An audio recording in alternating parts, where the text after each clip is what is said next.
Halo, apa kabar semuanya para pemirsa pencari ilmu pengetahuan yang sangat cerdas dan berbahagia. Selamat datang dan selamat mencari ilmu pengetahuan di YouTube channel Kunci Sejarah.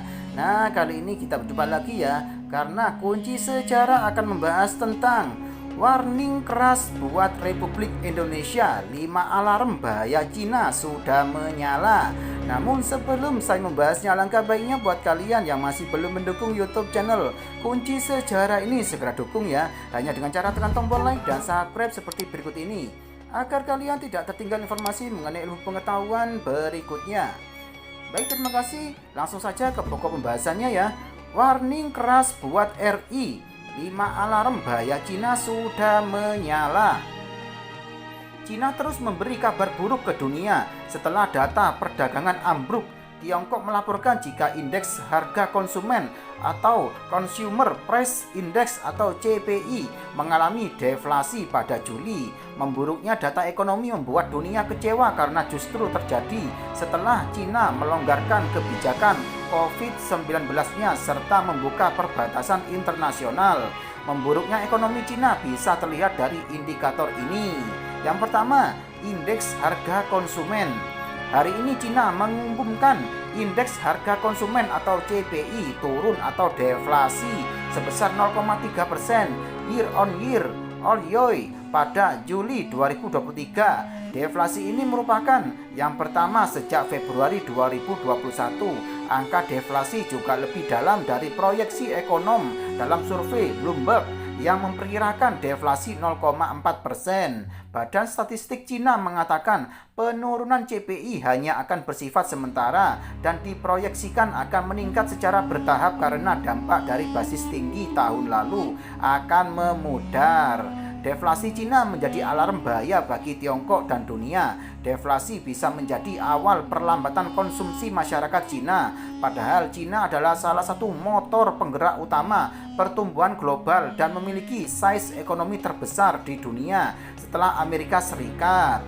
Yang kedua, indeks harga produsen. Sedangkan indeks harga produsen atau PPI juga mengalami deflasi yakni 4,4% YoY. Kontraksi ini telah turun selama 10 bulan berturut-turut dan lebih buruk dari perkiraan pasar penurunan 4,1% setelah penurunan 5,4% pada bulan sebelumnya yang merupakan penurunan tertajam sejak Desember 2015.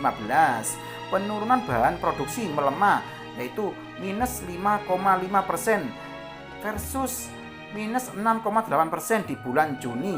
Bahan baku minus 7,6% versus minus 9,5%, dan ekstraksi minus 14,7% versus minus 16,2%. Pada saat yang sama, harga turun lebih lanjut untuk barang konsumen yaitu minus 0,4% versus minus 0,5%. Makanan minus 0,9% versus minus 0,6%, dan barang tahan lama minus 1,5% versus minus 1,5%. Di tengah kenaikan yang lebih cepat dalam penggunaan sehari-hari barang 0,8% versus 0,3%, dan pakaian 1,5% versus 1,0%. PPI menandai indeks harga di tingkat industri dan produsen sekaligus bisa menjadi sinyal bagi pergerakan IHK ke depan. Bila PPI melambat maka IHK ke depan bisa melandai juga. Baik CPI dan PPI berada di wilayah deflasi. Momentum ekonomi terus melemah karena permintaan domestik yang lesu, kata Zhang Zewei, Presiden dan Kepala Ekonom di Pinpoint Asset Management. Yang ketiga yaitu PMI Manufaktur Caixin Cina.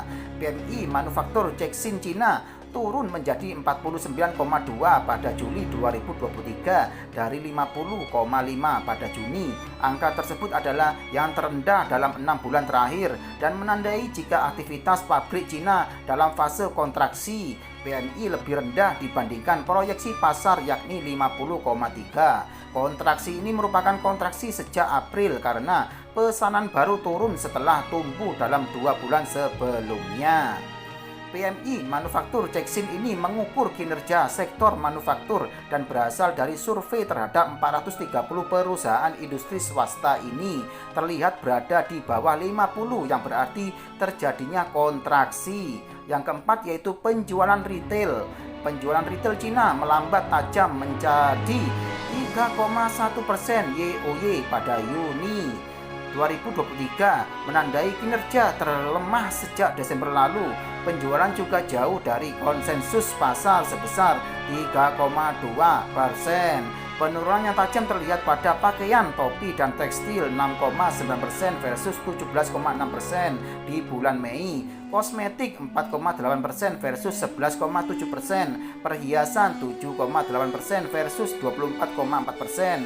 Furniture 1,2% versus 5,0%, dan peralatan komunikasi 6,6% versus 27,4%. Yang kelima, ekspor impor Cina. Ekspor Cina terkontraksi 14,5% YoY pada Juli secara tahunan menjadi 281,76 miliar US dollar, kontraksi lebih dalam jika dibandingkan dengan penurunan pada Juni sebesar 12,4%. Sementara itu, impor kontraksi 12,4% YoY pada Juli dari tahun sebelumnya menjadi 201,16 miliar US dollar, kontraksi lebih dalam dari 6,8% pada Juni, atau dengan kata lain hampir 2 kali lipat jika dibandingkan dengan periode Juni. Sebagai negara dengan tujuan ekspor terbesar Indonesia dan merupakan negara dengan produk domestik bruto atau PDB terbesar kedua di dunia setelah Amerika Serikat, maka hasil rilis data Cina akan sangat mempengaruhi berbagai negara di dunia termasuk Indonesia. Pada tahun 2022, Indonesia merupakan negara ASEAN dengan nilai ekspor tertinggi ke Cina yakni sebesar 65,84 miliar US dollar. Angka ini tumbuh sebesar 28,9% YoY jika dibandingkan 2021. Sedangkan dari sisi impor di tahun 2022, Indonesia merupakan negara ASEAN dengan nilai impor dari Cina tertinggi kedua setelah Thailand yakni sebesar 67,7 miliar US dollar atau melonjak 32,2% YoY jika dibandingkan 2021. Neraca perdagangan Indonesia-Cina bahkan sejak 2013 mengalami defisit yang artinya nilai impor lebih besar daripada ekspor. Meskipun begitu, terdapat perbaikan defisit neraca dagang Indonesia-Cina khususnya dari periode 2020 hingga 2022. Pada 2020, defisit neraca dagang Indonesia-Cina sebesar 7,85 miliar US dollar lalu berkurang menjadi 2,46 miliar US dollar pada 2021 dan pada 2022 kembali berkurang menjadi 1,88 miliar US dollar.